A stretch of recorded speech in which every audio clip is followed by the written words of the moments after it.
I have been, with my activities, involved in many aspects, and at the beginning, I will just make a very brief introduction to put you in the context of my approach. So my first international activity was during my studies in the United States, my first studies when I did MBA, even though I'm a mathematician, and I've been a mathematician since my early childhood. When I started the Faculty of Math and Physics, I managed also to get a scholarship in the United States, and in 2 years there, I did MBA in finance, so I do have experience with economics and finance. And the reason why I'm speaking about it, because I there learned one great game. The name is called Blackjack 21. And I have started to play the game because I was fascinated by the fact that you can make money in casinos. Not anymore, it was the past. But you could make money in casinos by counting cards. And in order to verify that it really works, I decided to write a Monte Carlo simulation software for a mathematical analysis of the game. And when I wrote the software, I found out that my product was 9 times faster than the competitive software, which at that time was very valuable for computer time. So I decided to sell it. So that was my first success, international success. I made my first decent money, which part of is lost in blackjack on my first big trip, but that's a history. It's a very interesting experience. But my second, somehow it's jumping. How do I get back?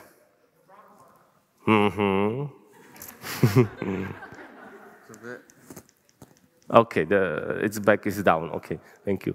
Yeah, so the second important change in my life was company RSJ, which I founded, and that's a company that made the application of stochastic calculus, of application of utility theory into trading in financial markets, managing the expected values and optimizing risk, optimizing expected utility functions. For some reason, it's jumping.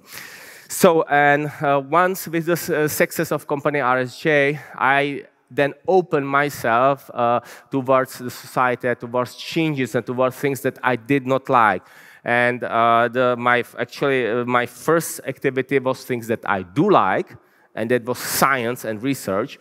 So in 2009, I founded a foundation for the support of research and science. Nowadays, it's called a Foundation Neuron. And the next step right after, I founded anti-corruption endowment to fight corruption, because I was so upset about the situation in Czech Republic, extremely large corruption and very badly functioning society. And as a person who always believed in justice and fairness and the future of our civilization, I wanted to change that. The anti-corruption endowment is a powerful institution, still working, but it was not enough. Next, I also founded the foundation which supports education for kids' schools and which supports kindness for people, which gives prizes to people to support kindness. I founded a foundation of help, which helps people who are subject to unfairness and injustice of usually the state or corrupt politicians. And I also do a lot of businesses. And all this, what I do is to find stability, to be able to show a way towards sustainability, towards stability, like on the picture. So CB21 is a company which is the 11th company that has the license to create medical products from cannabis.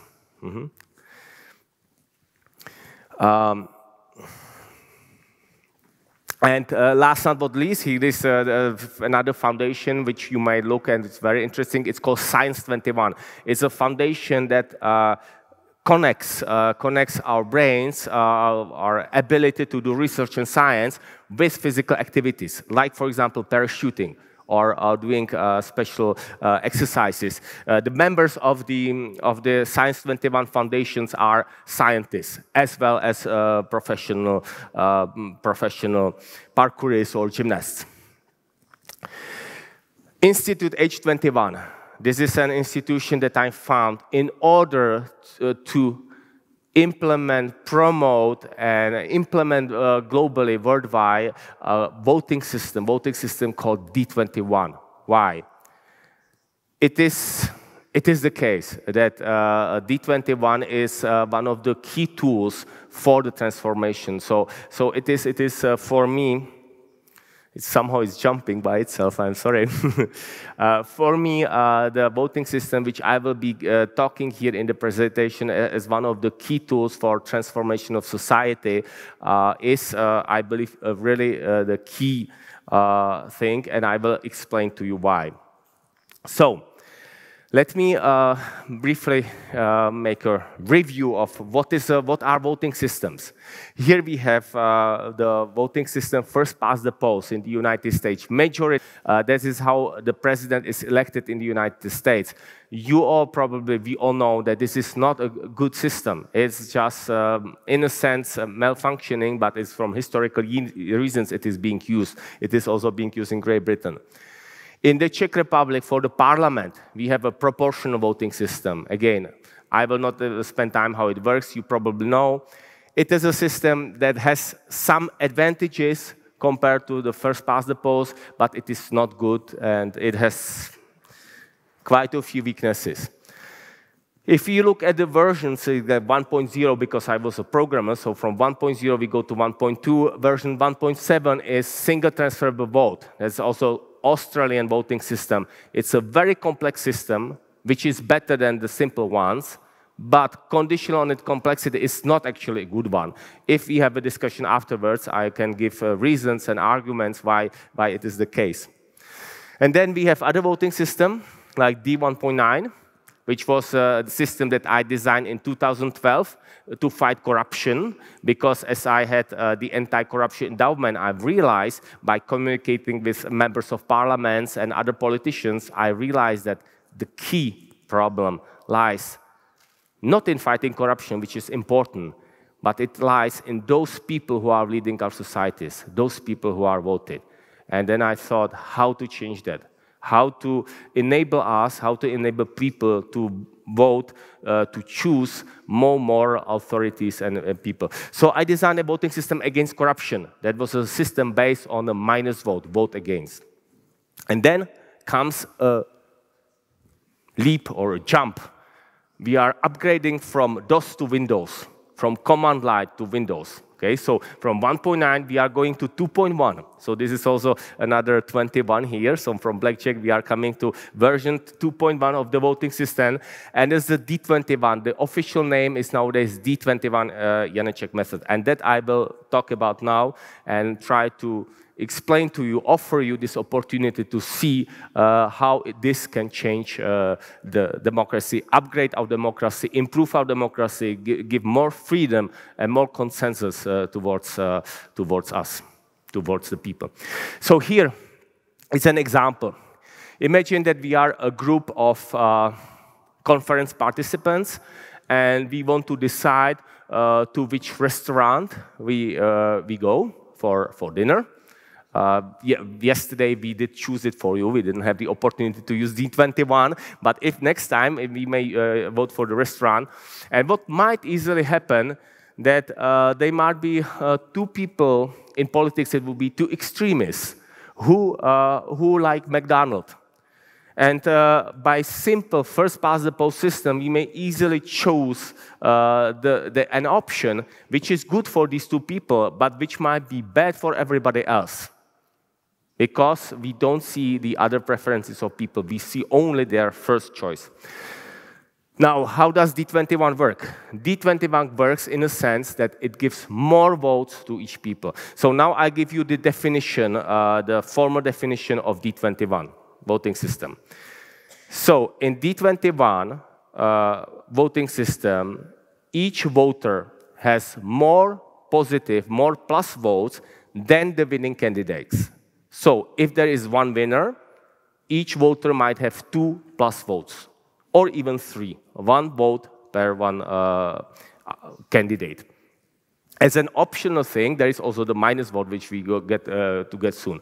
So here is the application of the restaurant, and we can see that McDonald's, even though it was the winner of the first past the post system with D21, nobody else would want McDonald's. It is not the second choice of nobody. It's an extremist, let's say, version.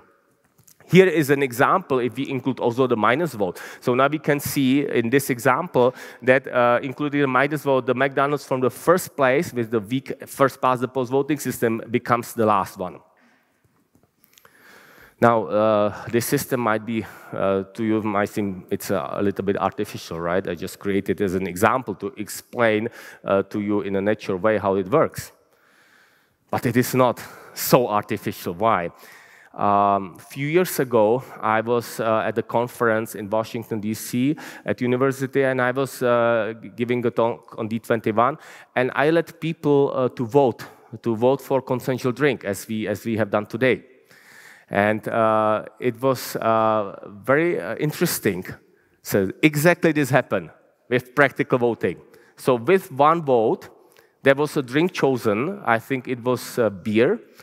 And with multiple votes and with the minus votes, actually the drink was almost the last. Perhaps not the last, but it totally lost. It was very interesting. With today's application that you voted for the drink, this did not happen. With 1 vote, the clear winner by big margin was Champagne, was a sect.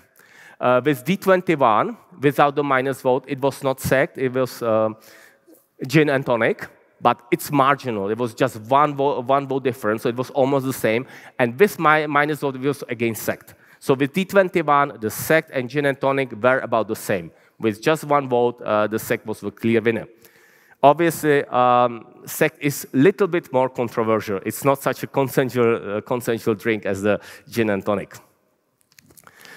So now here, let's see perhaps a more realistic example in politics. So on this scale, we have extreme left, on your left side, extreme right, and the democratic candidates, consensual voters, extreme left voters, extreme right, and the consensual voters in the middle. So this is how the political powers could be separated with 1 vote system or with just proportional system. In reality, what is happening, as we all know, in reality, the minorities, the loud minorities, the extremists and populists have much higher to say than would be fair, because they are simply united. Because the consensual voters, the majority of consensual voters, they are split, they do not cooperate together. But those on the extremes, they tend to cooperate together much more. So, what is happening in actually current politics? It is very worthwhile for populists. We talked about a little bit about populists, right? It pays off to lie.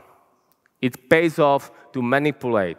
It pays off to separate people, to be against the majority, just to get, let's say, the 15 or 20% or 21% of voters for an extremist party or for a populist. We can see it in real-world politics, especially now, especially last few years.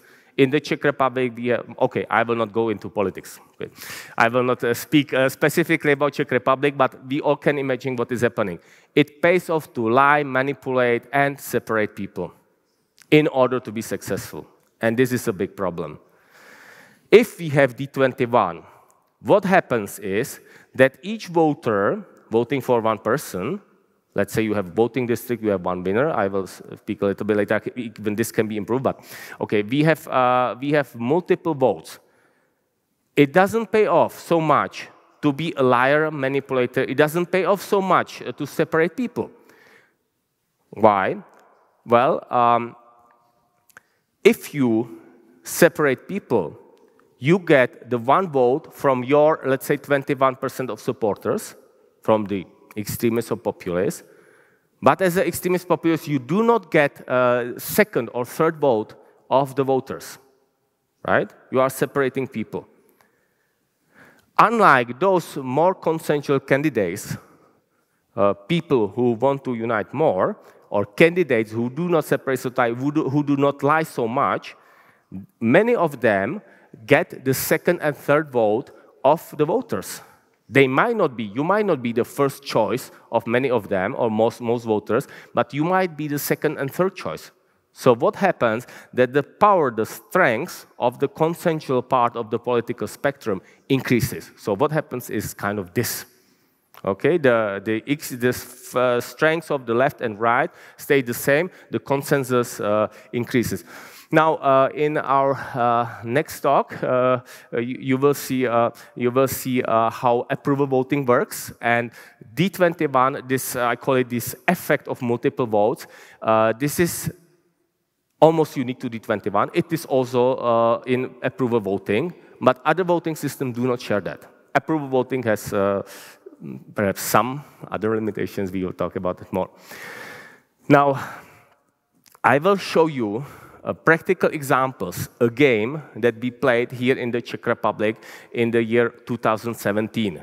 In 2017, we had presidential elections, and our institute organized a game called President 21, which was that people in the Czech Republic could be voting for a Czech president. Actually, they could even suggest, or they could propose a Czech president, and then people were voting using the D21 voting method. It was a game, internet game.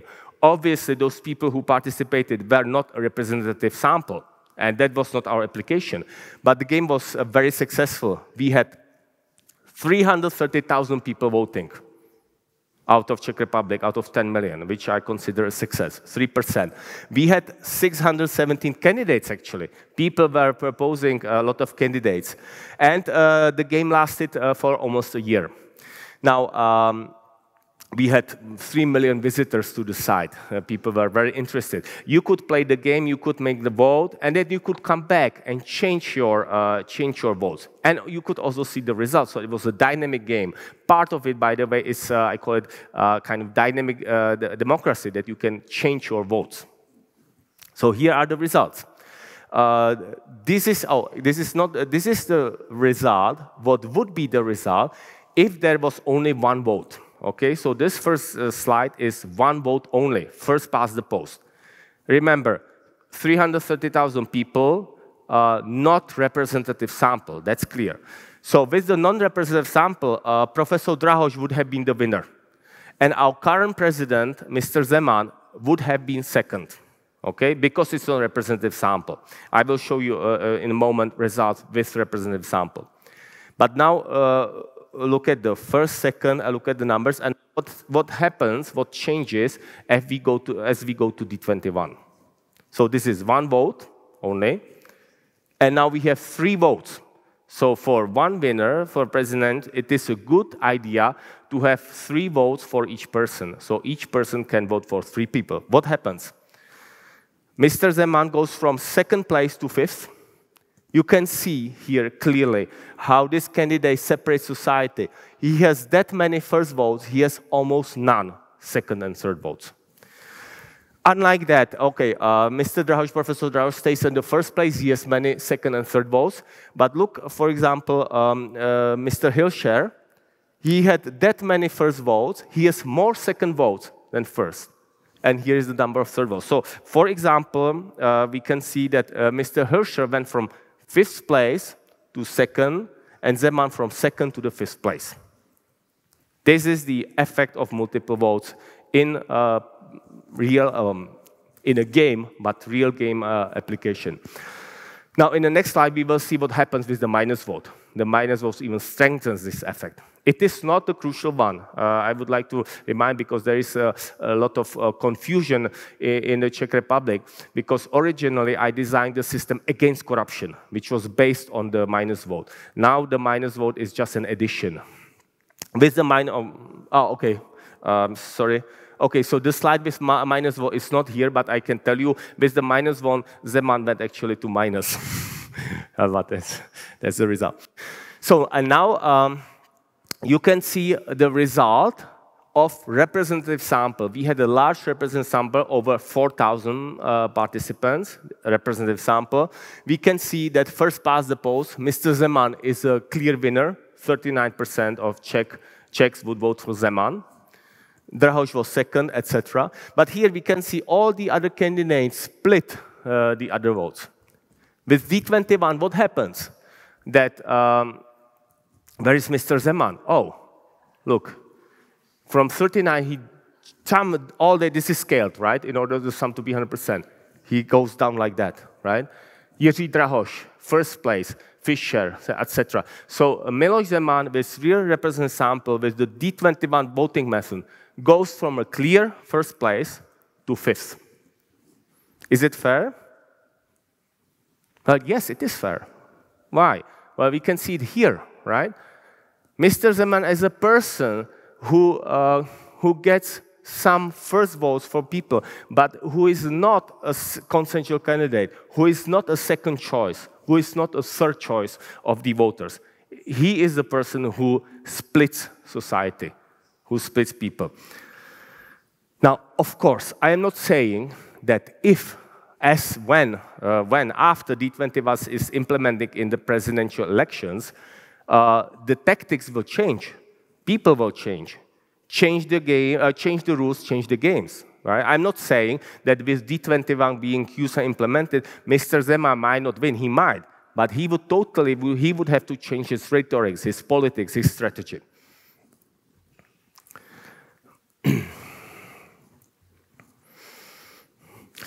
D21 is a voting method, unique voting method for finding consensus. The other one that I'm aware of is the approval voting, which we will see a talk after. D21, the difference is that the D21 has a limited number of votes. You make the votes scarce. We have great experience how it works for people. In the years, I created actually the D21 voting system in the year 2013. Since then, we have tried to implement it as much as possible to promote it over the world. We use D21 in participatory budgeting for Czech cities, Czech schools, Slovak schools, even high schools and elementary schools in different countries. D21 is being used by New York City for participatory budgeting already 6 years, or even 7. It is used by companies, like, for example, Škoda, the producer of cars, is using D21 to get the feedback from its, not clients, but from its distributors. We know that D21 is very appealing. People who have used it, they like it very much. Why? Well, imagine you play a game. It is more funny. It's not that you have just one vote and you are forced to vote for lesser evil. You think, okay, should I give this party or that or this kind of that, even though I don't like him, but I even more dislike another candidate, so I want to do lesser evil voting. You don't need to do that with D21. You have more votes. You choose your best candidate, which you really want to vote with, as we say, with your heart, with your best preference. And you also can make the tactical choice as your second or third vote. And yes, many more people will be happy, will be satisfied with the results. Why? Well, because for many poor people, the winner, let's say, in the presidential election, will be the either first or second or third choice of the voter, all of which is very good.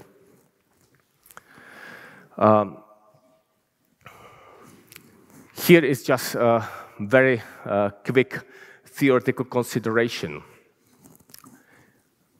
Different types of candidates in politics, right? So you can see on the top left, we have a popular candidate. Popular candidate means that for many people, it is the first or second rank.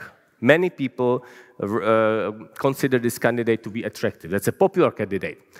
Obviously, a popular candidate, if a popular candidate exists, he or she should win under any voting system, any democratic voting system. Such a candidate will win for first past the post as well.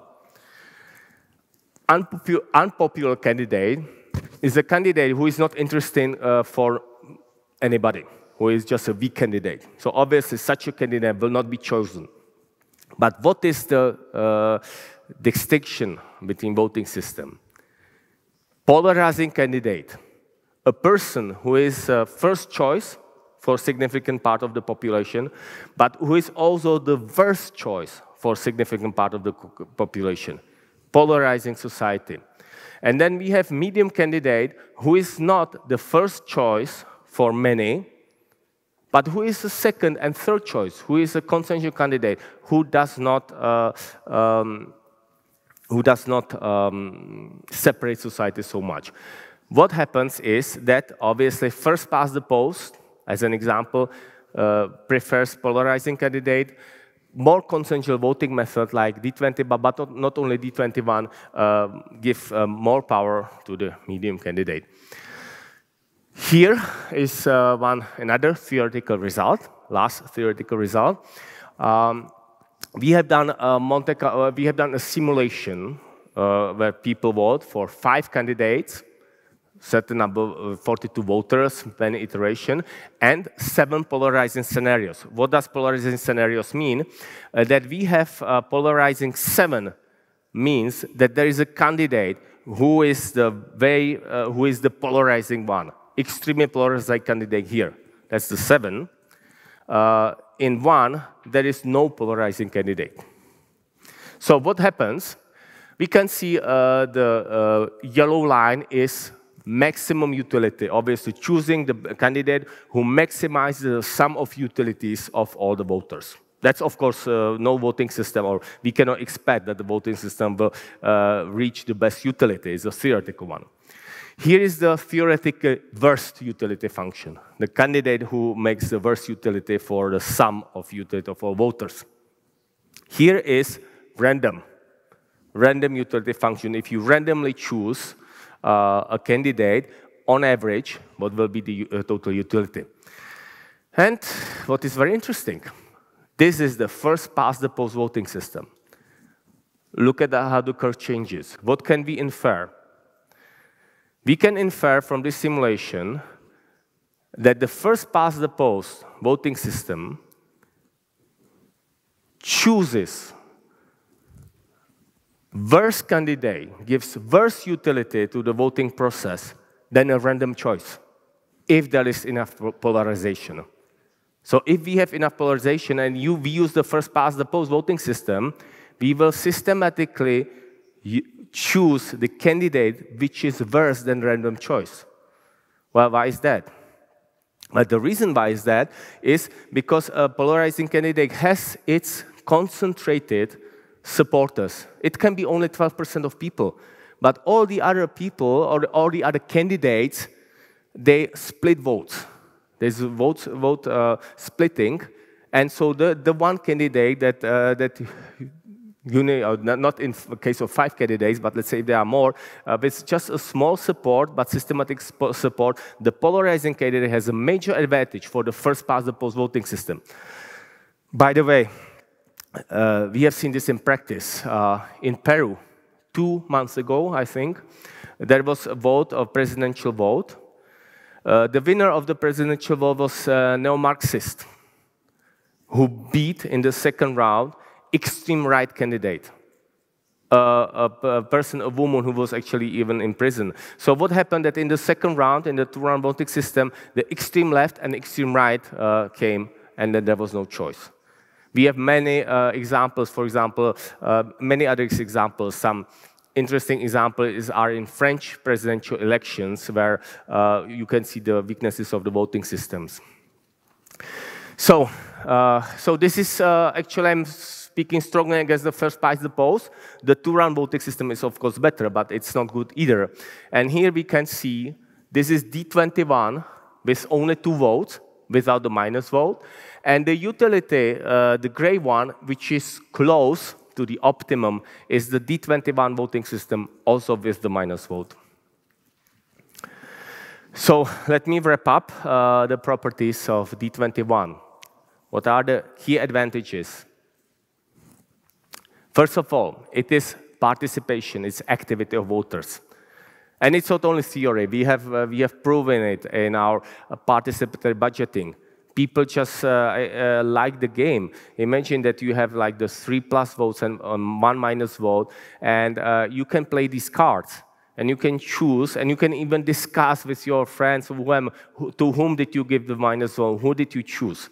You are just having a game, and this also motivates people to look to study, to find out more about the candidates, because they have the wider choice.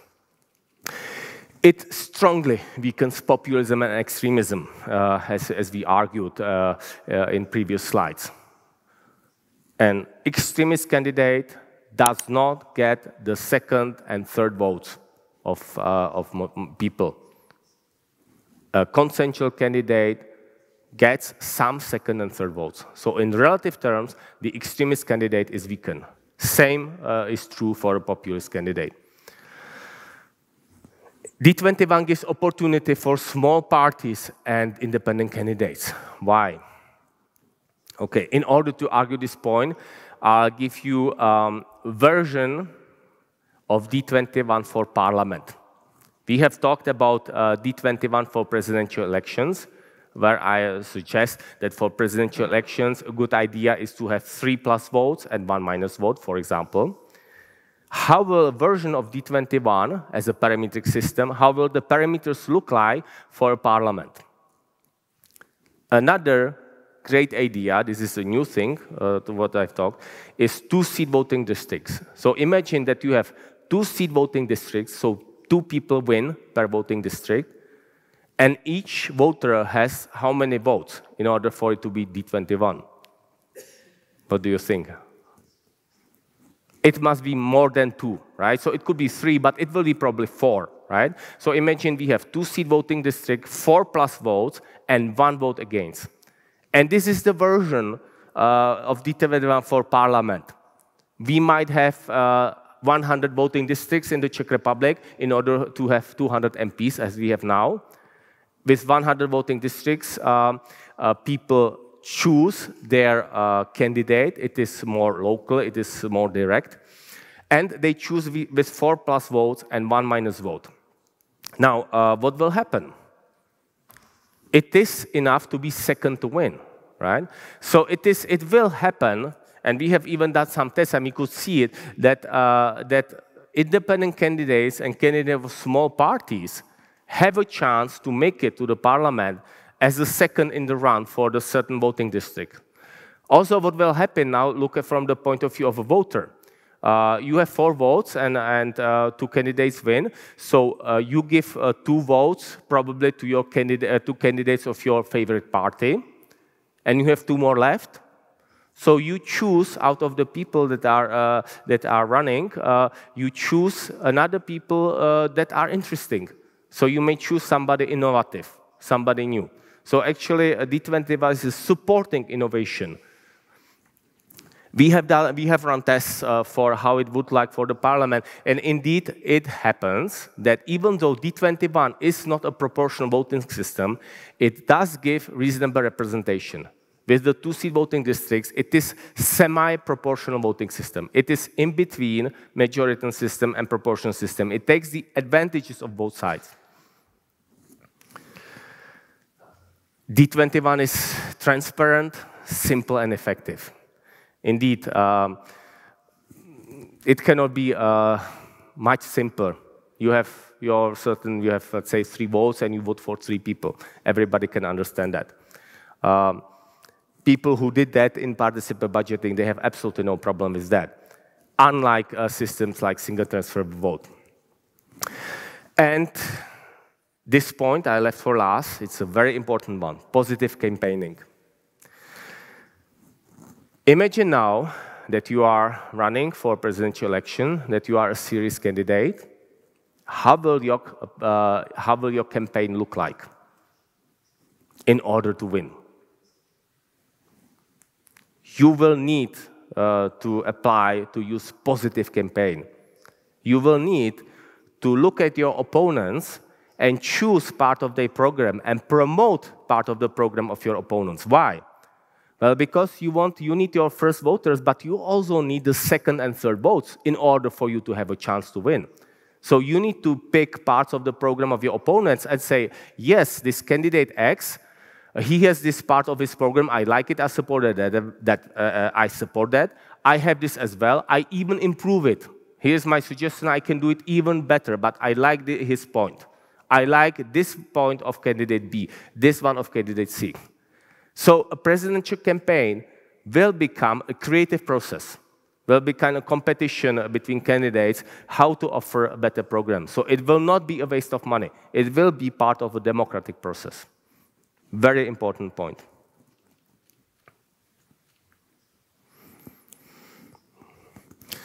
So, ladies and gentlemen, I have tried to present to you a tool of name D21 Janeček method, a voting tool.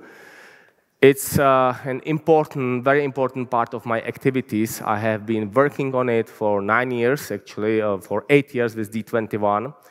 I consider it a key tool for prosperity for future, especially now because the society is separated so much, especially now that the current voting cell, the old-fashioned voting system, which did work 200 or 100 years ago, do not work anymore.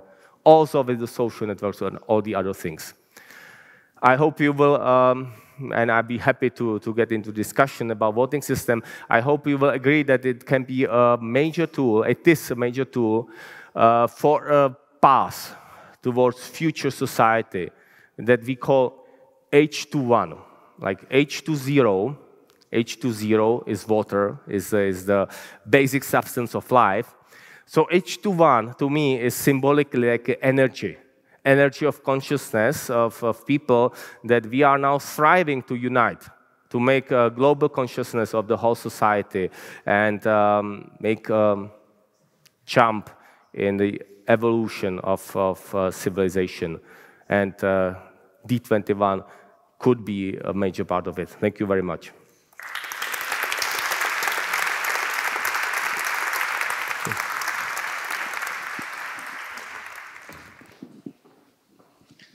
Thank you very much for both presentations. When you look at legitimacy by procedure, I think you're right. Yeah, it can improve participation, it can improve public engagement.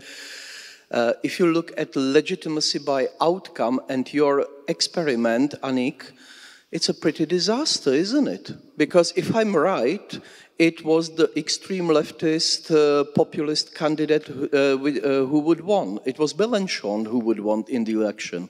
So you cannot get the idea that by negative vote you eliminate a risky candidate or extremist candidate actually doesn't apply here. But maybe I'm wrong, but wouldn't it be in your experiment Mélenchon who would be the winner, which actually raises a big question mark about the whole system? Yeah, the point is that what I haven't mentioned is that in the experiment, the set of voters is not representative at all. So basically, on the ballot, we asked for whom they had voted for the official election, and there was a big bias. So, and also it must be said that in the village, also at the official vote, Mélenchon received more votes. So basically, yeah, the fact that you have this doesn't mean that you can have any kind of system, but it's just more representative of the will. It doesn't mean that you cannot have extreme candidates if you have extreme voters, of course. Yeah. I would like to say thank you to you, Dr. Karel Janeček.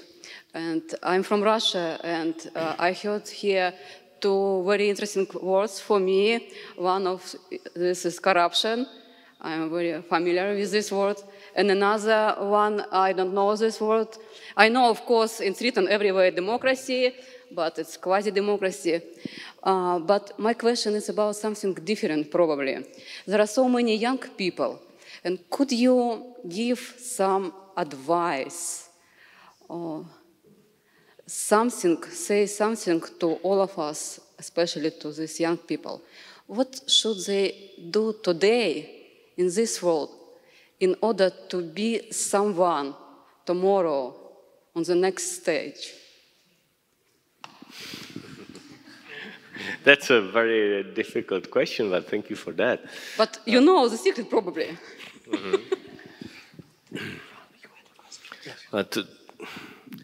To me, the crucial thing of today is to think about higher human values, which I believe could be seriously threatened today, especially freedom.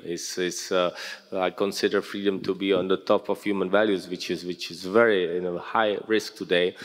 Connected to that is obviously responsibility of all people, and for young people, it is, I believe it is important for everybody, and of course for young people as well, to try to go through information, to search, to do some research, not to just see one set of information. Especially we know in social networks now, the algorithm which want to maximize profit are evil, right? Evil. They want to maximize profit. So what happens is that the algorithm of social networks gives you the opinions that agree with your bias, let's say, with your subjective preferences. And not only that, they give you information which puts your bias to even larger. So to people who are more against something, they give them information to make them even more against. Why? Well, because the algorithm is artificial. It's just a simple algorithm. They figure out that this strategy maximizes the probability of a click of the interest of people. And this is a major problem of social networks. This is also the reason why society is much more separated. This is the reason why it pays off to lie and manipulate. And by the old voting systems do not work. So I will suggest to everybody, especially to young people, to do more research, to try to find, at least to spend additional time to give the pozornost, attention to the process, and try to be more objective, because it's not easy, it's very difficult. And also, of course, science is the core, the ability to do testing, to do research is very important, but it is also very important to look at science deeper, because what I am afraid is being a big tendency now, especially, for example, for the corona crisis, to abuse science. To abuse science, to authorities, to abuse science by producers of different things. Yeah. So this is a big problem. So please, let's try to go deeper in the information process in order to be able to make qualified decisions for voting and others. Okay, I had a question for both of you. A couple of months ago, we had Democratic primaries in New York for mayor of New York, and they had a ranked choice system. So I mean, undoubtedly, you know what I'm talking about much better than I myself. So I was wondering, is there any advantage there? Is the participatory budgeting, which is being used in New York City for the D21. Participatory budgeting is that people actually it was done online now, so not all the districts, fewer districts were using it, and part of the budget of some districts is being decided by people how in which projects to use it. No, yeah. No, in fact, it was the Democratic primary, so we all had to vote for the candidate, the Democratic candidate for mayor of New York, who would become, that's Eric Adams, he will be mayor of New York, because the Republicans are nothing in New York, so they always lose. So that made the primaries important, and they had a ranked choice system. So we had like, I don't know, 7, 8 candidates, and we had to rank them 1, 2, 3, 4, 5, and so on. Yeah, so you are asking about the ranking voting system. Yeah, it's ranked voting or single transfer vote. I can show you the theoretical results that I have done. It is actually, the single transfer vote is a very complicated system, the way it works. So it is very non-transferable, but actually it has a major theoretical and also practical weaknesses. I'll be happy to show you the theoretical results that I've done on that. There is a systematic, let's say, systematic bias or systematic tendency to choose lower utility candidates because of the way it is being calculated. Yeah, I will explain that more in detail because it's a little bit longer. But yes, it is very interesting actually, because the STV is, I dare to say that out of the complicated systems, it's probably the worst one.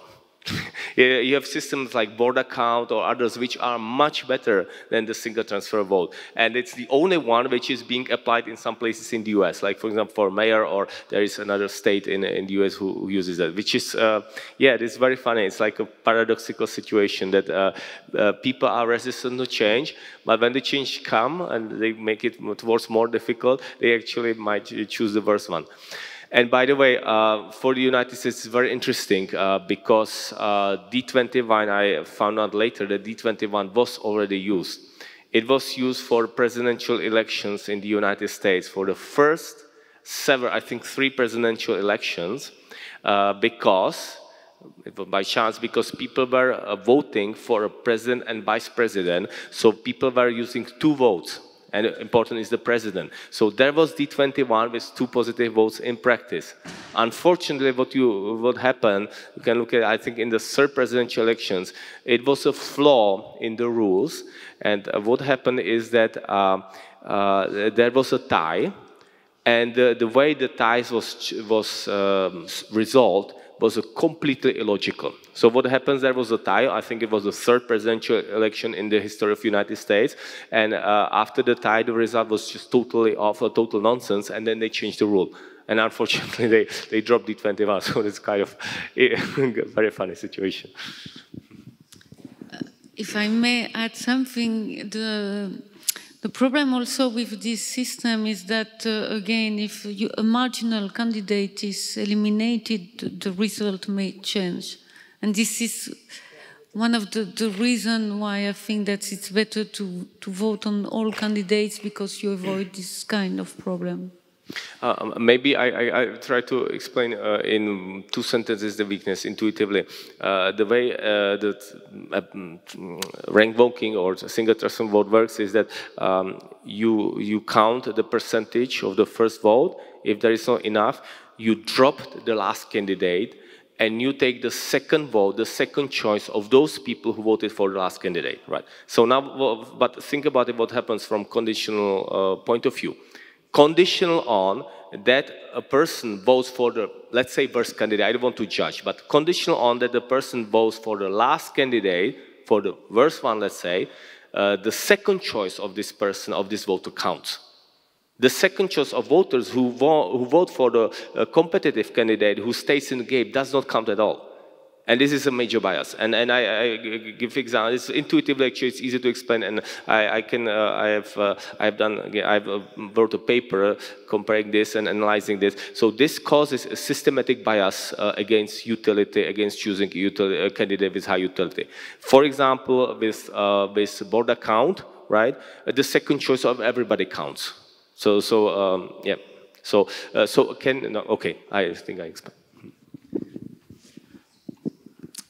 If you want to get companies around the world to adopt the system, you're going to have your work cut out for you, and I wish you good luck in the long term.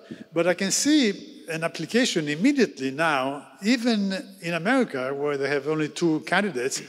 There's a powerful aspect to what you're doing there when it comes down to identifying, unifying, and dividing candidates. Yes. Now, I think that in many places, companies who are indulging in surveys, organizations who do surveys, will jump on that. Even in America, in primaries, even for the president, when there are many candidates, if you show them that you have a quantitative way of identifying who is a divider and who is a unifier, they will jump on it, if no other reason, just because it makes headlines and it will get big attention in the audience on television and so on. They say, this candidate has been proven to be divider.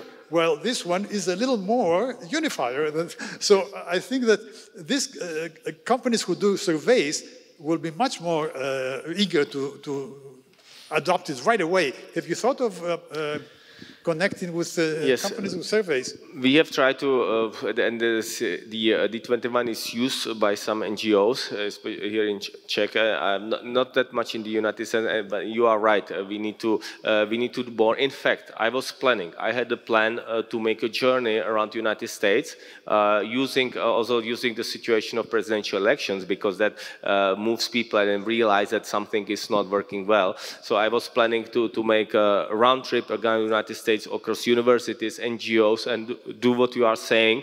The COVID stopped that plan. It was right before the COVID pandemic, which was my strategy. Yes, we will need to get there, and I will appreciate very much support of people who have who can say who are influential for that, because it is for me actually when I got the idea of multiple votes, I had the system against corruption with the minus vote, and then it was 1 year later I got this idea. I had this Heureka effect. I was like, wow, this is it. This is international. This is why I founded the initial company, but Institute H21. I founded for the D21 voting system, and I saw, oh, this is so clear. It will just go through. It will be fast. It will change everything. I was still a bit naive because people are so resistant to change, especially if the change is good. But I believe the time is especially ripe now, is overripe. You can see in the world, and in the United States as well. We could see with the presidential elections. And what could, for example, be a first step is to promote the D21 from primaries. It doesn't need to change the voting system in the first past the post. It is enough to do it in primaries, because once you select a consensual candidate for one party, then this candidate will win, right? If a Democratic Party uses D21 in primaries to select a candidate, the candidate has much higher chance, and vice versa, the same for the Republican Party. So as soon as one party chooses to do that, the other one will be forced to do that as well. So it's but the aspect of isolating who is dividing and who is unifying, it's a big issue in America, and if you can prove that the Democratic candidate is 5% more unifying than the Republican, or vice versa, then it makes it interesting headlines. Yeah, I would be very happy to continue cooperation on that with yes. If I can add, in France, in fact, there has been some experiments in 2002, and well, the defect of the current system has been pointing out first with the Le Pen, Chirac, Jospin case. In 2007, there was a candidate, Bayrou, that was supposed to be what in social choice is called a Condorcet winner. That is to say, if he were, had it been opposed to anyone, he would have had good chance to be elected. And Bayrou was one of these supposedly Condorcet winner, but the problem was that he did not reach the second round. So, and again, well, in any election, somehow it can be said that the defect of the current system has been underlined, but still it seems that it's very difficult to promote a change. And also for the French elections that Macron won, for the second run in these elections, it was within standard deviation. There were, as you said, 5 candidates which could have made it, and it could have easily happened that it would be Le Pen with the extreme leftists as well in French presidential elections. So that there's like all this is so dangerous, the two-round voting system. But difficult to change still. It changes so difficult, yes. So I have a question about really the details. You've convinced me that the one vote system isn't going to work, that we need something different, but why the particular system that each of you endorse? So for example, why not get to vote to disapprove of all but one of the candidates, for example. So I vote and I make my approval decision, and then I get to disapprove of more than one. Or why, in the parliamentary case, is it +4, -1? And why not? So the question is, there's a mathematical algorithm that you're using for each particular voting system. What's the particular justification for the mathematical algorithm, and how is it determined? And then also, how will you communicate that to people? Yes, we could make a comparison between approval voting and D21. There is the weakness of approval voting is that it can easily happen that a merely inoffensive candidate wins, and also there has been tests in France as well. What can happen is that there is an inflation of the votes, like especially the minus votes. People might give a lot. The objective should be to approach the maximum, or at least choose a candidate with the highest global utility, of the sum of utilities of all voters. And the question is now, what is the good system? I'll be happy to send you the theoretical paper that I wrote to that. I think I can very safely argue that D21 for political elections is the one which out of the existing systems has the best utility choice, at least in expected value. There is the one important reason is the effect of multiple votes, that the system should be more consensual, not totally consensual. The merely inoffensive candidate is not good as well, but we need to be more consensual in the current situation. Now we can argue, for example, border count system is reasonable and things like that, but the system do have quite a few weaknesses, like a different strategy more than other things, and they are much more complicated. There is the simplicity of D21. With or without the minus one, is great. People do understand it well, and psychologically it's great. Psychologically it's really good. Imagine that you are voting for the president, you have 3 votes, and out of 12 or 21 candidates, you choose 3. So it is a choice that motivates people to think more, not to vote lesser evil, which is very important, and it doesn't motivate people to do too much strategic voting. There is not, the optimal strategy is actually to do sincere voting. I can show the paper with theoretical arguments about the number of minus votes against. Even, in fact, in the definition of D21 is that the number of minus votes must be less than or equal to half of the plus votes. There are theoretical reasons for that, in order to in some model, under some obviously setup, to maximize the utility of the sum of utility of voters. So yeah, so I'll be happy to send you the paper with more details. Yeah, and let me say also actually to stress, obviously, the optimality, no voting system is optimal under all circumstances. That's clear. I consider that there are systems which are strong in finding Condorcet winner strategy, but although actually Condorcet winner is not always the best from the total social utility point of view. So, but there are relatively complicated systems which are good. Unlike the ranked voting, it's not good, but then there are complex systems which are good. And then there is, for example, I like the system called majority voting. Balinsky, the French authors. That's a great system, which is, however, applicable for expert voting. If we have a group of experts ranking wines, then it is good to have a ranked choice, let's say 5 or 7 steps, and do this, and then have a smart algorithm how to select the winner. This is great. So it's better for this application for expert voting. It is better than D21. But for real applications where people vote for politicians, it's just too complicated. It doesn't work. And on top of that, it doesn't have the effect of multiple votes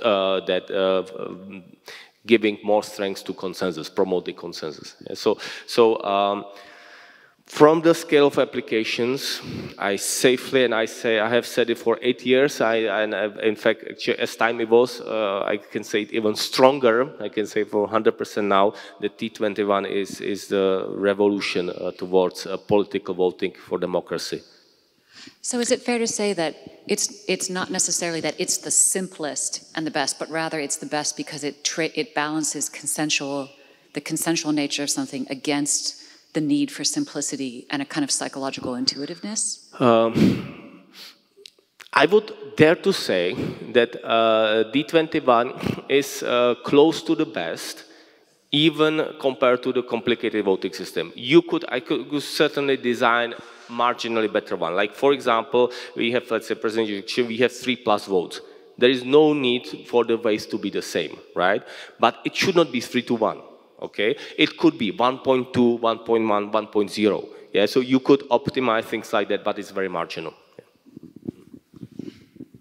Well, my answer would be, well, that in social choice, basically started 2 centuries ago, and scholars since are discussing whether Condorcet, looking for the Condorcet winner is better than the board count.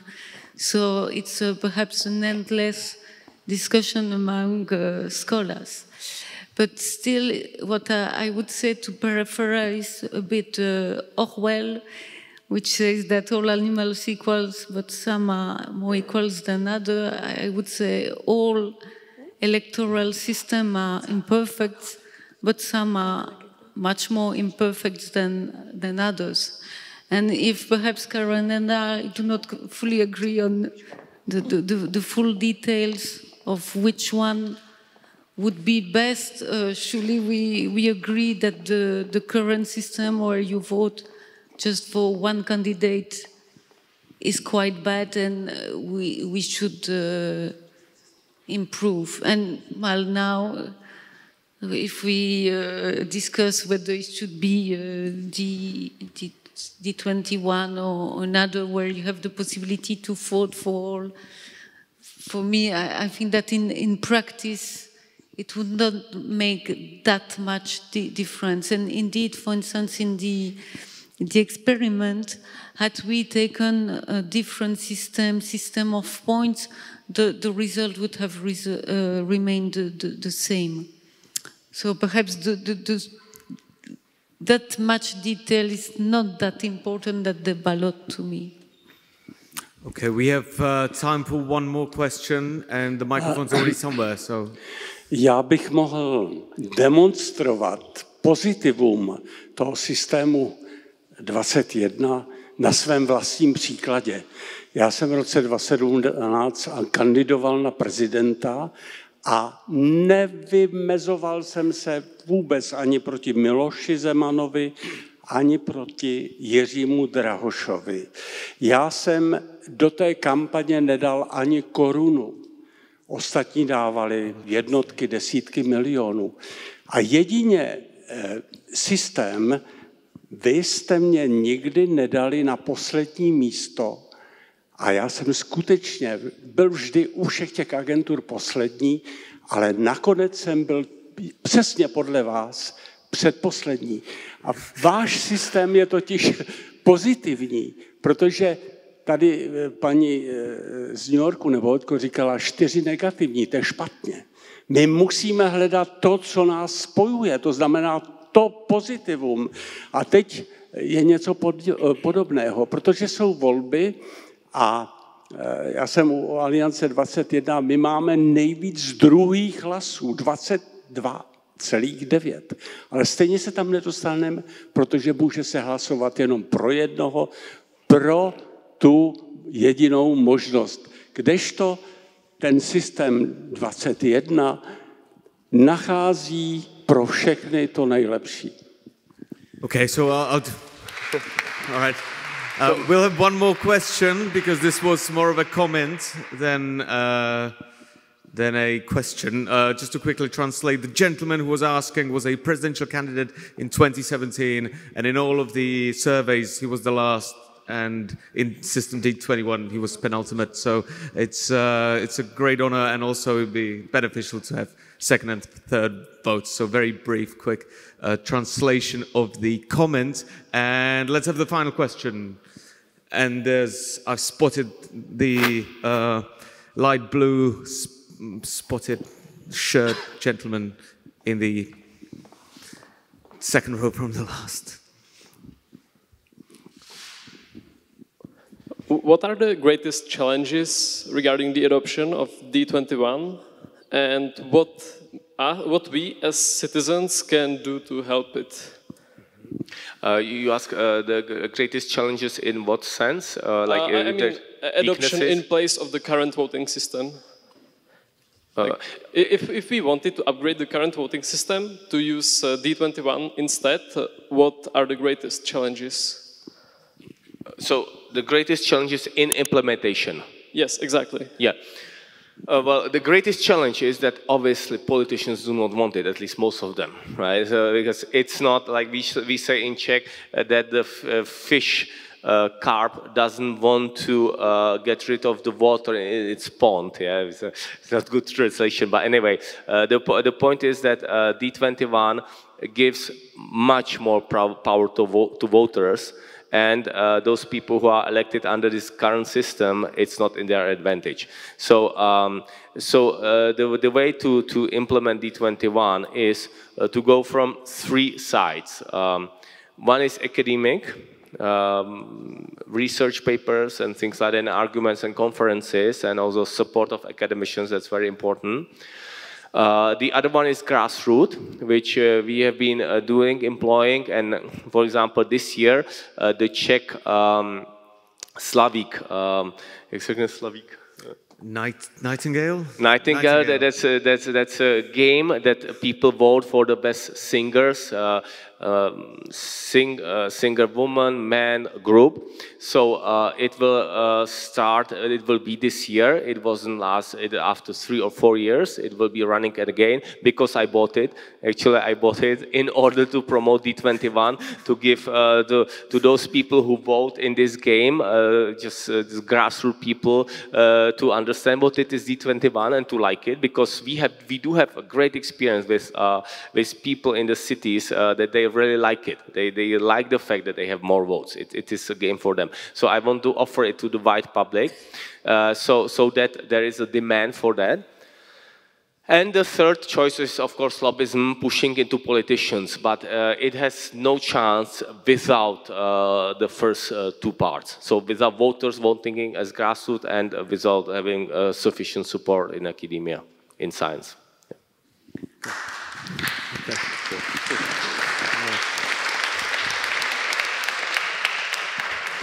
And ask the same question to Professor Laruelle. What are the greatest challenges in trying to promote alternative voting system? Challenge? Yeah, what are the biggest challenges according to you? No, it's true that I think it's very difficult to implement, because indeed the politician, somehow the voting system is a kind of a picture that you take of a politician, and if in the current system the politicians are very handsome, then it's very difficult to propose them to take another picture of them. So this is the main difficulty, I believe. Okay, so once again, many thanks to both of the speakers. Thank you very much.